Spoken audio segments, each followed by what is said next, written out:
In April of 1944, at a dinner party in a London hotel, an American Major General with a drink in his hand told a table of civilians when the invasion of Europe was coming. One sentence, spoken to impress strangers.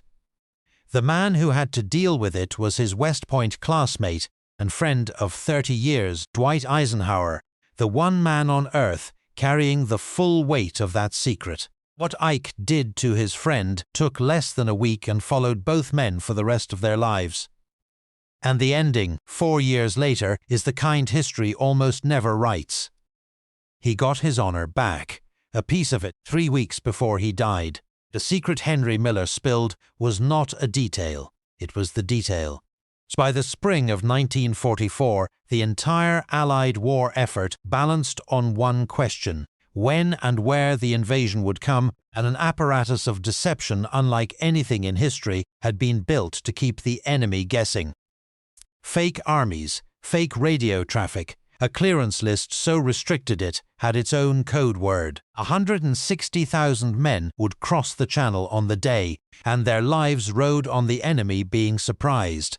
Against all of that stood the oldest vulnerability in war: an important man at a party wanting to feel important.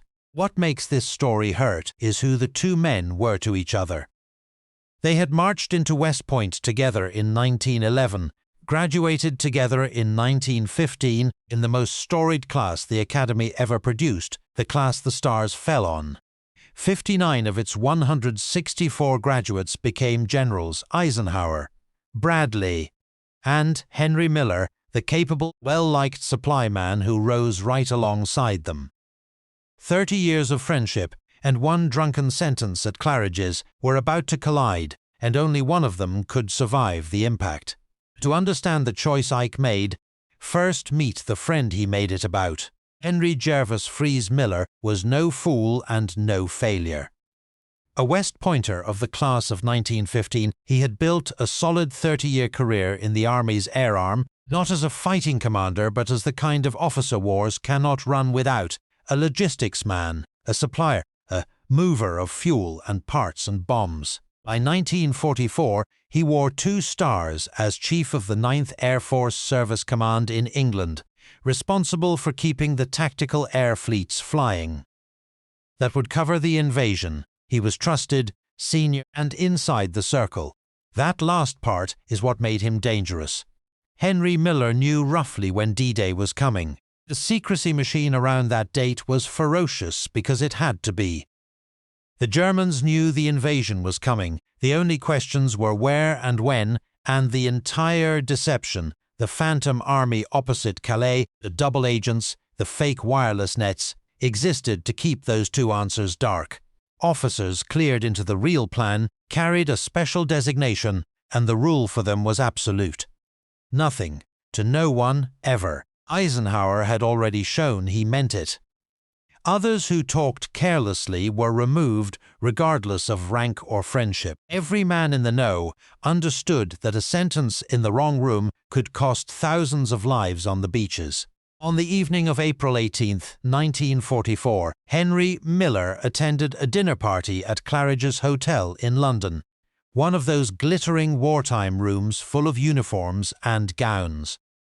He had been drinking, in conversation with several British, women, civilians with no clearance of any kind. Miller began to complain about his supply difficulties and then, to underline how much pressure he was under, each do, he said the thing that ended his life as he knew it. The difficulties would ease, he told them, because the invasion would come before June 15th. A date, out loud, in a hotel dining room, and someone at that table did exactly the right thing and reported it.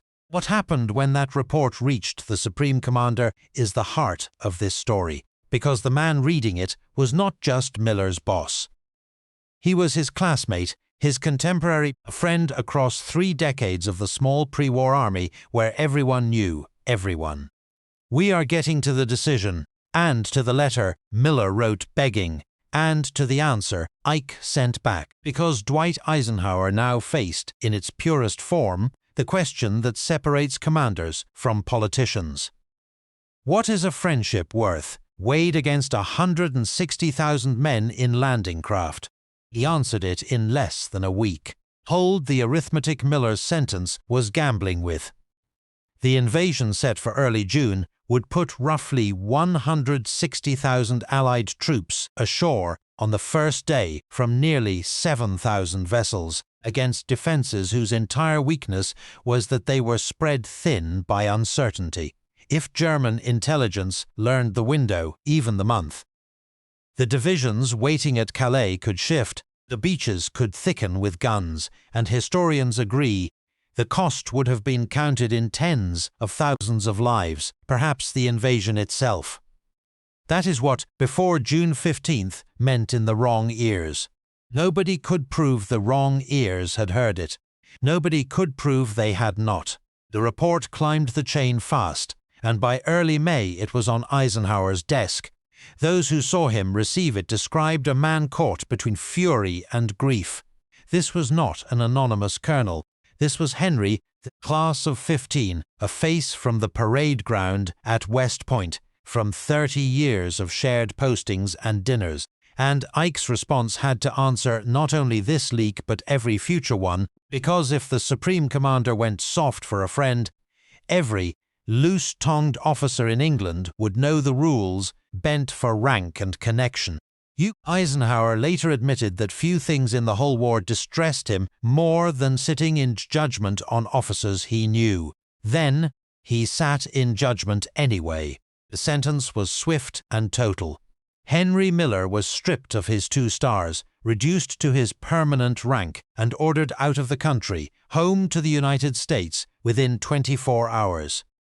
No court-martial, no drawn-out process, no quiet reassignment to save face. A major general 1 week, a lieutenant colonel on a westbound transport the next. His career of 30 years ended by one sentence at a dinner table. Around Chez Af, the message landed like a thunderclap, exactly as intended. If Ike would do this to his own classmate, he would do it to anyone. From that night to June 6th, the secret held. Miller did not go quietly at first. He wrote to Eisenhower personally, classmate to classmate, protesting that the punishment was destroying him, asking for reconsideration, for any way to serve on in any capacity. The reply that came back was Ike at his most characteristic, personally anguished and officially immovable. He took no pleasure in it, he made clear, and he would not change it. Duty had no clause for old friends, but the letters could not say what the decision cost the man writing them. This was the same Eisenhower who would confirm Private Slovik's death sentence that winter and strip Patton the following autumn. The hardest justice always seemed to land on men he knew. Henry Miller sailed home to an America that read about him in the papers. The general sent back for talking, though the details stayed vague behind censorship. Time magazine, titled its account, "Silence is Golden." The army parked him stateside, his health, already poor, collapsing under the humiliation. And on November 30th, 1944, 5 months after the invasion he had endangered succeeded gloriously without him, Henry Miller was retired from the army for physical disability. In the reduced rank, his sentence had left. He was in his early 50s, finished and branded. The class the stars fell on had produced its one falling star. Here is the fact that makes the whole affair so hard to judge. The secret held. June 6th achieved total surprise. The Germans held their reserves at Calais for weeks, and no evidence ever emerged that Miller's dinner table sentence travelled 1 inch toward the enemy. The women at Claridge's were indiscreet listeners, not spies, which means the leak that ended a 30-year career, measured by consequences, cost the Allies nothing at all. Eisenhower could not have known that in May. He punished the risk, not the result, because the result was unknowable until the beaches were won. Whether that is the definition of justice or of tragedy is the question this story leaves behind. The war ended, the heroes came home, and Henry Miller lived on in the long shadow of a single evening. He settled eventually in San Antonio, Texas, in 1948, an ailing man in his late 50s whose classmates now ran the army, the occupation of Germany, and soon the country itself. There is no record of public bitterness, no memoir of self-defense, no campaign in the press. Just quiet years, failing health, and the particular loneliness of a man whose life divided into everything before one sentence and everything after it. His classmates had become the most celebrated soldiers in American history. He had become their cautionary tale.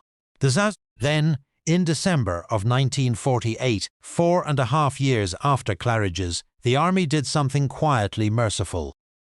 Henry Miller was promoted on the retired list to Brigadier General. Not the 2 stars he had worn in England, but one of them, restored, official print in the register, a signal from the institution he had served for 37 years that his life amounted to more than his worst evening. Whatever that star meant to him, he did not carry it long. On January 7, 1949, 3 weeks later, Henry Miller died in San Antonio. The vindication and the end came so close together that they are, in his story, almost the same event. So weigh it honestly, because both sides of this scale hold real weight. Eisenhower's defenders say the decision was flawless, that a secret guarding 160,000 lives permits zero tolerance, that punishing his own friend was precisely what made the deterrent real, and that the silence which held until June 6th is the proof. The other side answers that no enemy ever heard Henry Miller, that a court-martial would at least have measured the man's 30 years against his one sentence, and that a career execution without trial for words that harmed no one is deterrence wearing the costume of justice. Ike himself never pretended it sat easily. It should not sit easily with us either. Brigadier General Henry Jervis Freeze Miller, United States Army, West Point class of 1915, died on January 7, 1949, in San Antonio, Texas, a soldier of 37 years whose name survives in the histories for one evening he could never take back. The daily life of the headquarters that judged him and the affair itself were recorded by Ike's aide in the classic diary of the war, My 3 Years with Eisenhower. Miller's record deserves the fuller sentence.